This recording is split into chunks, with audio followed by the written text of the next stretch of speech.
I've always known I would marry Rich. Why should I be ashamed of that? There's nothing to be ashamed of, as long as you love him. Well, I believe we have some power over who we love. It isn't something that just happens to a person.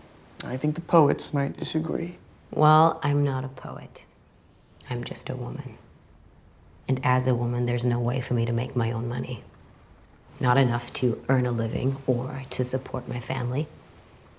And if I had my own money, which I don't, that money would belong to my husband the moment we got married. And if we had children, they would be his, not mine.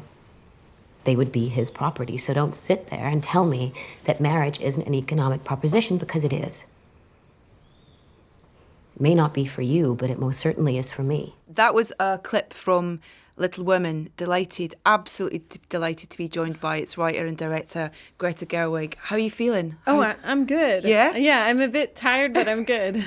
Tell us a little bit about your version of this story, because this is a book that you have a history with. You know, it meant something to you when you first read it and it stayed with you. But tell us a little about your version of this story.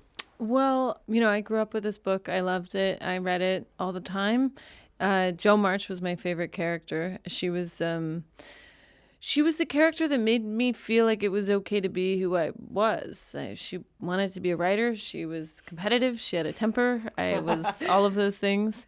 And I really lived through that book and those sisters. And then when I read it as an adult, and I hadn't read it for about 15 years, and I read it when I was around 30, I was totally shocked by how modern it was and how strange it was and how kind of urgent the message was. And in any case, I knew right away I wanted to make it into a movie. And I talked my way into lots of different rooms until they let me write and direct it. I like that. Yeah, that's the spirit of Jo, isn't it? Yeah, it was definitely the spirit of Jo / Louisa May Alcott speaking through me. But I wanted to, I start the movie when they're adults, when they're grown up. And part of that is because it mirrored my experience of rereading the book when I was an adult, which is this, I was, rereading this book of my childhood and thinking about myself as a girl and how have I honored that, or how have I not lived up to what I thought I was going to? So I wanted to create a structure to the film that kind of exploded the linear narrative and put it back together.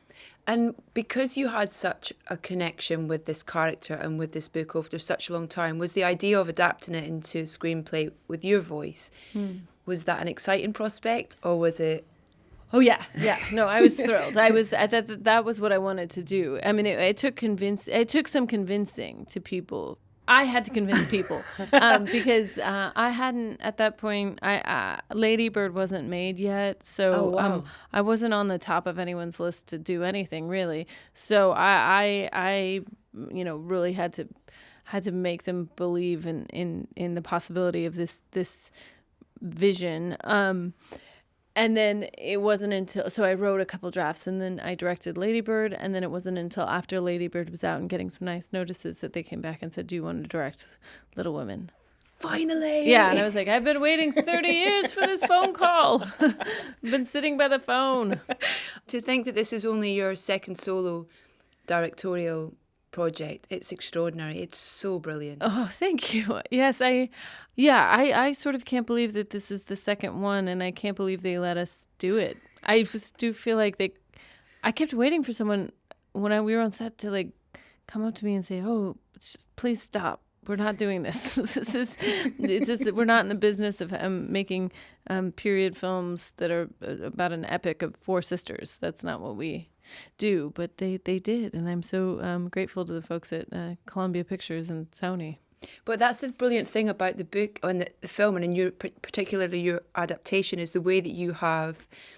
You said when you read it again, you realised how modern it was, but the way that you've filmed it and written it, how contemporary it is and how relevant it is, and really focusing on that idea as well that she was writing about roles of men and women, or the stories of men and women, almost like seeing into the future in a way, I think, as well. And you've really brought that out in it, which is extraordinary. Yeah, no, it's so funny. Actually, the last line of the screenplay is, with that, it's Jo with with an object. But in any case, it says, I think the last line I wrote, it's not a line that's said, just a stage direction. It just says, Joe looks up and sees the future. Because I always thought that the 20th century spoke through Louisa May Alcott. I thought that there are people for whom the future reaches down and brings everybody forward. And I think she's one of them. I don't even know that she completely understood it, but I am grateful that she did. Because when I think of the number of women who cite that book as their book, whether it's Simone de Beauvoir or Patti Smith or Elena Ferrante or J.K. Rowling or Gloria Steinem, I would truly think that the landscape of women who are writers and thinkers in the 20th century would be very different without her. Can we talk a little bit about your cast? Yes, yes, I'm happy to. I mean, I don't know where to start with them because they're all just... Saoirse, I think she's the best. She's the best. When you think of Hepburn in that role, in the 30s, Yeah, of course, and you go, oh yes, Saoirse Ronan. Yeah. I know. She's I'm so lucky that she's worked with me twice. She's brilliant, and she's so much a filmmaking partner for me in this. She was also in Lady Bird. She's just all over the movie. Every piece of it has her signature. I mean, even down to things like she has this particular military coat she wears while she's writing. And that was a Saoirse idea. She knew exactly how she wanted it to be, and it was because she said Joe, when she writes, it's like a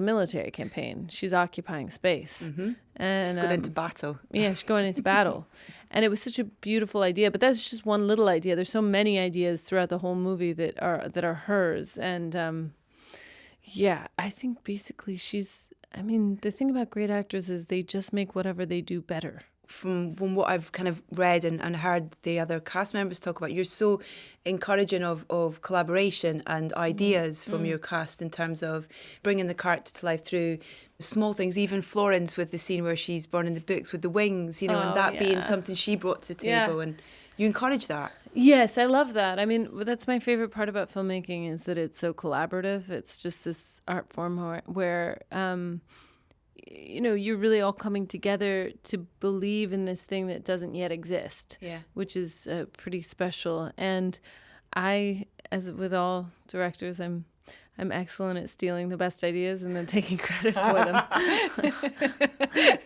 I loved as well hearing you talk about Meryl. I can't imagine what it's like to direct Meryl Streep. I didn't really. I mean, I feel like I did direct Meryl Streep, but you feel kind of silly directing her at first because you're like, what am I going to tell her that she doesn't already know?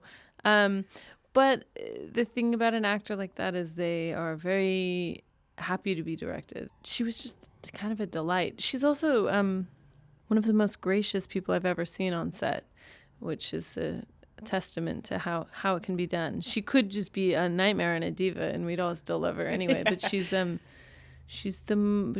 shows up on set with her lines totally memorized. I never see her hold any lines. She's in hair and makeup and wardrobe, and she sits in for her own lighting.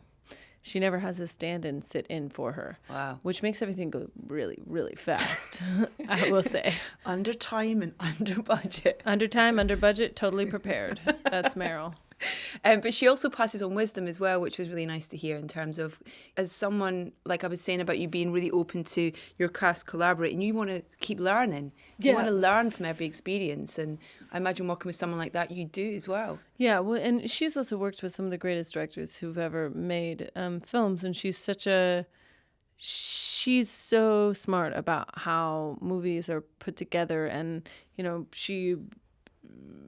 she said things while we were having lunch the first time that I took, and I wrote a monologue for Florence out of.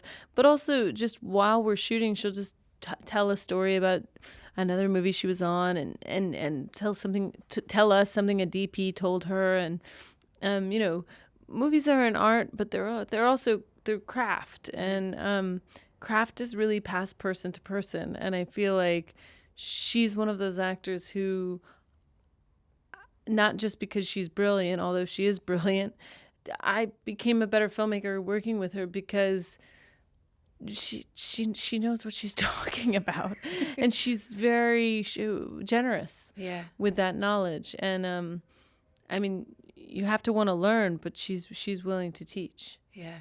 I rewatched Deer Hunter recently. Oh my with her in God, it, I and know. it's like just So good. She's amazing. There's a really lovely line, which is, I think it's right at the start of the film, where Tracy Letts' character says, make sure she's married or dead at the end. Yeah. And I just wanted to ask whether that reflected any experience that you'd had in terms of that idea as a writer of kind of people telling you what they expect from you. Right. Married or dead for female characters. Yeah. I mean, I've never had anyone make sure she's married or dead, although I think that's pretty funny. I think you know, a lot of movies, a lot of stories have that embedded in them, whether or not they explicitly say it. Sure. I mean, the first scene between Tracy Letts and Saoirse Ronan as Jo March and her publisher that could have been me sitting in front of a studio head yesterday. That's a moment I'm intimately familiar with, and I think that was so much of why I knew that I wanted to do that scene as the opening scene, is because, I mean, it's about a lot of things, but it is about making movies. Yeah. Before we run out of time, I've got to ask you about Barbie. Oh God! Oh, that's not written yet. Okay. I mean, it's being worked on. Yeah. It's being worked on, but I can't wait. But me neither. I'm excited. Yes. Greta, thank you so much for your time. Thank you. Congratulations on the film. Thank you you so much.